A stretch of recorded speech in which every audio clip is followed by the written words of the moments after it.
Hello guys, this is me Klarissica here on Klarissicasays, where Klarissica says it all and that is how I feel. So if you are new to my channel, thank you for joining us today. My name is Klarissica and we do upliftment, motivation, informational, trending topics, beauty, hair, and wealth, and health videos. So if you're new, go ahead and subscribe, look through my other videos, and let's get into today's topic.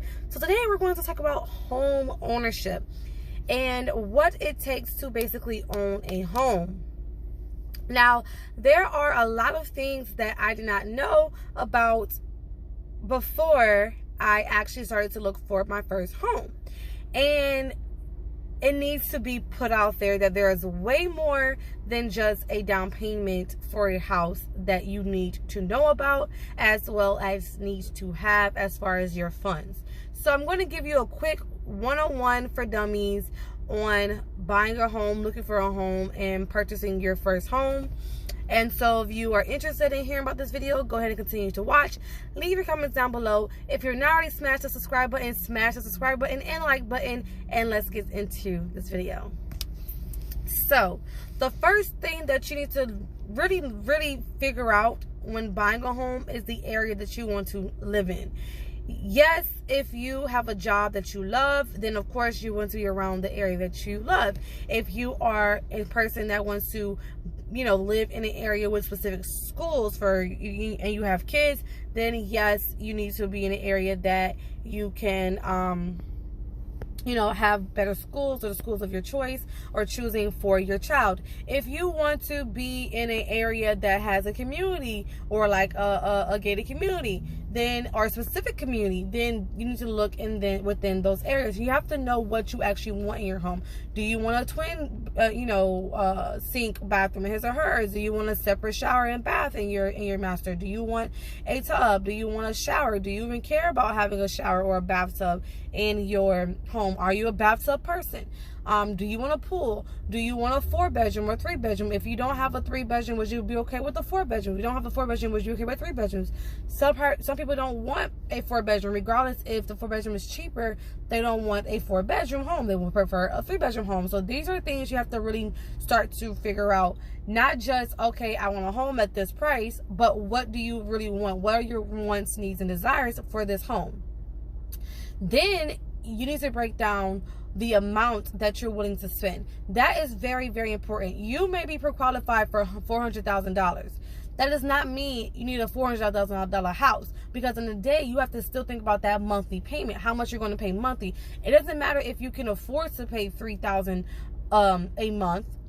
Afford. When I say afford, I mean doing the numbers to the T with your insurance, with your car insurance, with your electricity and water, I mean to the T. Nobody needs to or should want to live like that. So do not go into buying a home with literally pen and papering like your bills to the T. You are going to, especially if you're living with a partner, you're going to have arguments over not having the accessibility with being able to live. Like basically you're gonna be living for the house instead of living to live and enjoy your life. And don't do that. There are a lot of people that are out there doing that right now, and they're stressed to the max. Don't be house poor. Don't become house broke. Okay, if they say that your minimum monthly is $3,000 and your down payment, sorry, not down payment, your mortgage can be up to $400,000, figure out what you are willing to pay comfortably and do that. Don't pay $3,000. I would say go for 2. Try to find something that's $2,000, $1,900, $1,500 a month, and then maybe you find a home that's within the range of $200 to $50 to $80 to $90, $300 compared to $400. These are the things that good investors do, so therefore they're not breaking their pockets, causing themselves stress, and because you never know what can happen. You don't solely move a job for your job only, because you never know what can happen with your job. You want to make sure that where you're moving, there's other opportunities for you to work and be able to suffice your life, regardless if that job is your job or not. So you got to be mindful of that. Can I pay a $2,500 a month mortgage and suffice myself with my home insurance, not home insurance, my car insurance, my car payments, and everything else that you have as a finance as far as a bill within, on top of that $2,500, because that $2,500 is just your mortgage. You got to include everything else, so that ends up to be like $3,001 when you give or take on average. So can I afford to find another job that would pay me $3,001, enough money to be able to suffice myself at the rate of $2,500 a month? I'm just giving you a very hypothetical situation. Hypothetical due to the area that I'm in is very expensive, and I'm not even paying these numbers, just to put it out there. But just hypothetical situations here.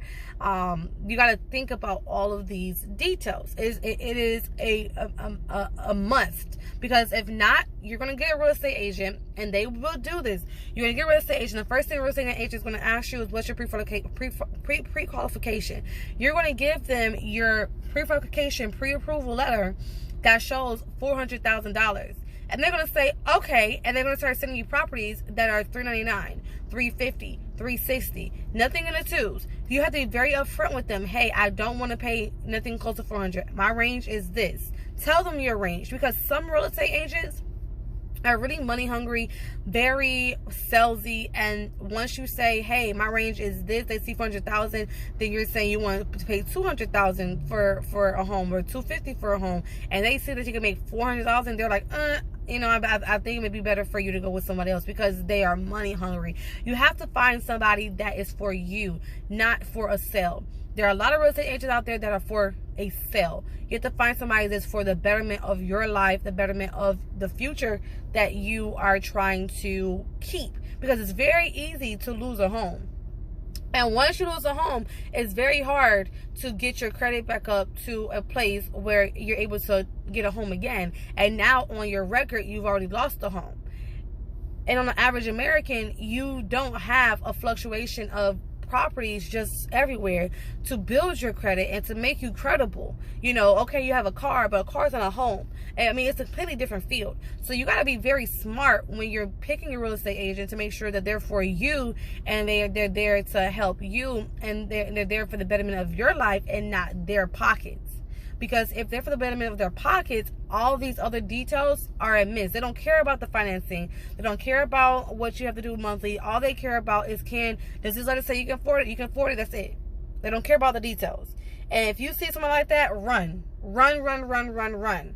My other advice is, I know that this is sometimes real estate agents do not like this, but definitely take the time out to be open-minded. One real estate agent may find this property, a real estate agent may find this property. You, of course, don't want to put down too many offers at once, but you do want to make sure that you're getting all of your options, and you understand all of your options, and you're not just bound to the options that this real estate agent has, because sometimes the MLS system does not show all the properties that may be available in every single environment, especially if you're going outside of your local area.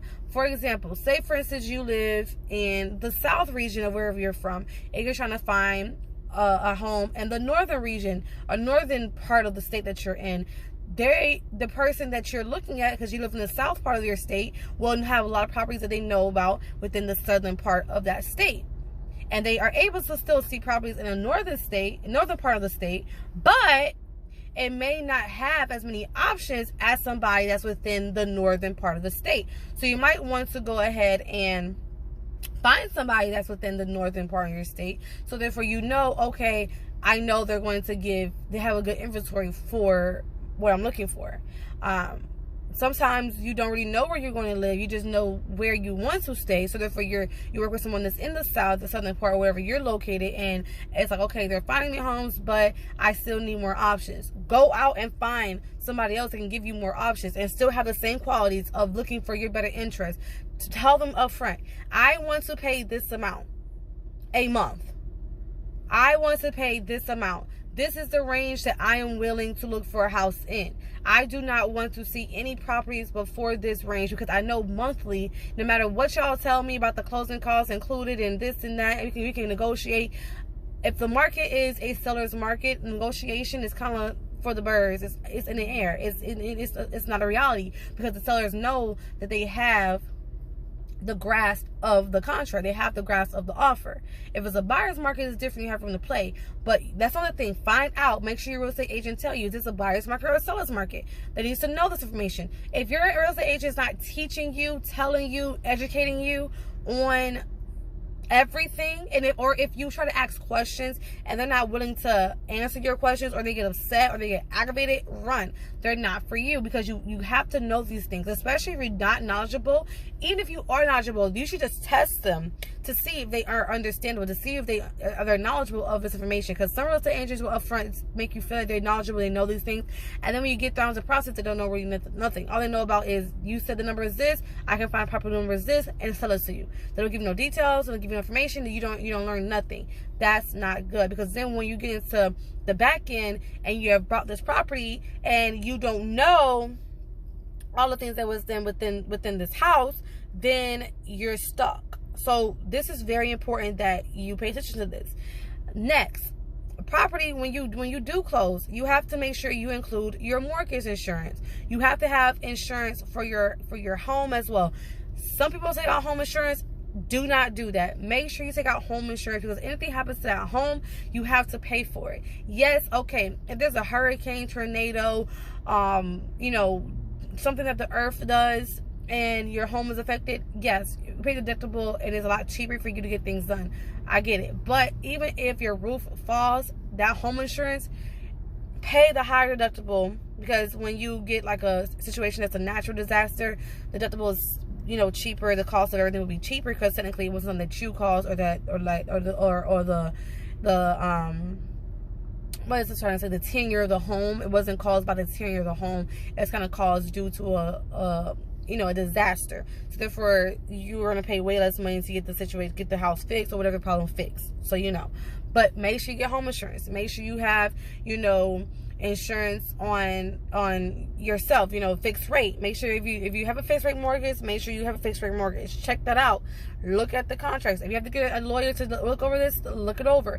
Make sure you understand about escrow. Nobody talked about escrow with me, but you have to have an escrow. Escrow is basically saying that I'm putting this money, kind of like a down payment. Difference is you get your money back when everything closes on the property. The money gets put back into the house. It may not come back into your pocket, but it gets put back into the deal. So say, for instance, for escrow, you put down $2,000. That $2,000 can go back into the property value of, what basically going to the payments of the home. So you already are ahead with paying the property off, because you already put $2,000 towards your house. What else that I didn't know about? The fixed rate mortgage thing is very important. Please, please, please check paperwork. Make sure you get a fixed rate mortgage, because if you don't, this is what I mean. Your mortgage could be $1,200, right? But the fixed rate, the rate of what your interest is, can fluctuate. So you can sign for something that's 3.5, but then every year it goes up. So then you start 3.5, then the next year it goes to 4.2, next year it goes to 6. So do you understand that a $1,200 mortgage could go to like $1,700 to $2,000 mortgage, based off of you not having a fixed rate mortgage? So that's highly important. It doesn't matter if you're conventional. It doesn't matter if you're non-FHA. If you're FHA, it doesn't matter any of that. It doesn't matter. You need to make sure that you have a fixed rate mortgage. I would never go into property without a fixed rate mortgage. What else? Escrow, fixed rate mortgage. Make sure you understand the real estate agent. Make sure you know what your means are. Live within your means. So make sure you know what your means are. Make sure you understand where you want to live. Make sure you understand your wants, desires, and needs.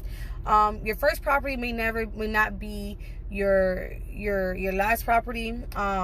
It's a starter home. You may have to fix things. Be open to fix things. Make sure you save for fixing things, because you may have issues that happen. You need to make sure you have money saved for things. Make sure you have money saved for your furniture. You may not need everything, but at least the basics to, be able to start with something, so you go into an empty home without being able to furniture something, the basics. Your inspection is key. It is okay to get an inspector that is recommended by your real estate agent if you wholeheartedly and soul-worthy trust that person.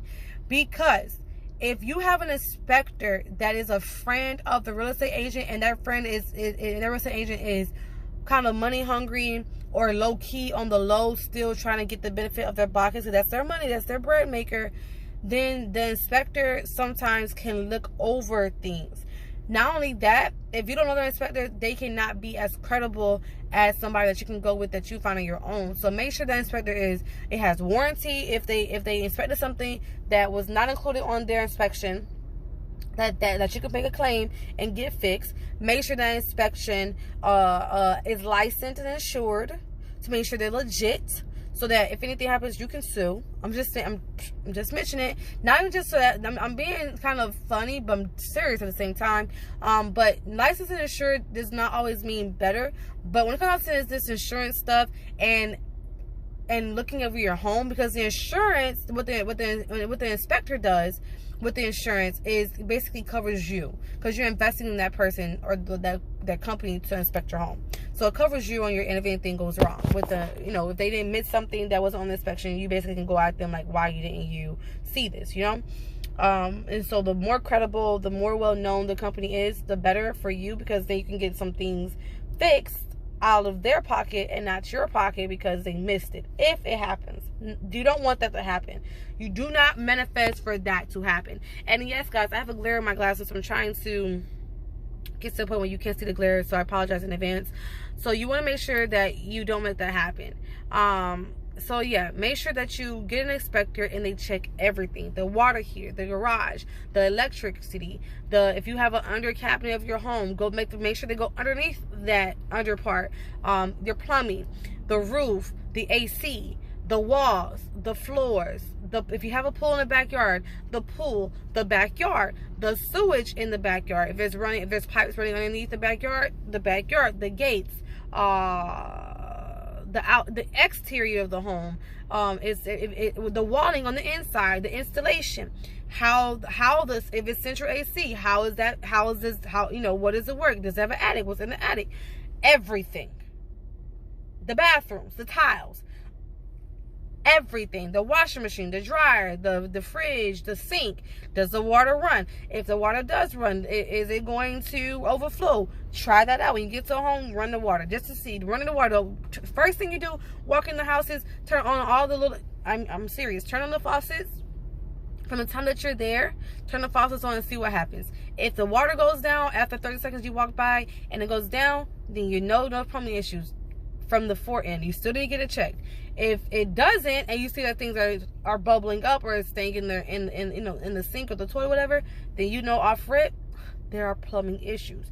What are the issues? Some issues are smaller than others, but at least you know there are issues, and you got to make sure that the inspector sees these things, because then you can present this to the owner of the home or the seller of the home and then say, hey, I noticed these issues. Can I get a discount? Can I get money towards this? Can I get this and this and that? And now you're trying to negotiate because of the causes. If it's a seller market, you can't really some places you have the room to negotiate if the home is overpriced. So you have a real estate agent that knows their job and know how to check that stuff. Is the property overpriced? Can I have wiggle room? If not, then you really don't have much wiggle room to be able to put up an offer with your closing costs included or not. So you have to go with the amount that it is and then the closing costs. Can I get closing costs included? All of these things are included. I'm just trying to give you guys as much information in a short period of time within less than 20 minutes. So I want you guys to watch this video, understand this video, leave your comments down below. If I miss anything, then I will definitely come back on a second video. I'm going to definitely either way do a second video and elaborate more, but leave your comments down below. Let me know how you feel about this.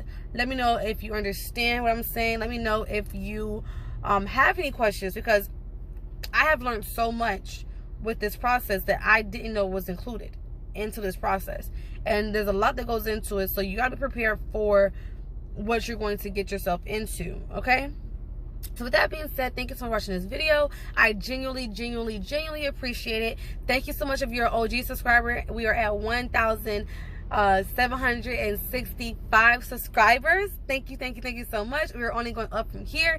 Make sure you subscribe if you have not done so and you made it this far. Smash the like button, and I will see you on my next video. Bye guys. I hope this helped.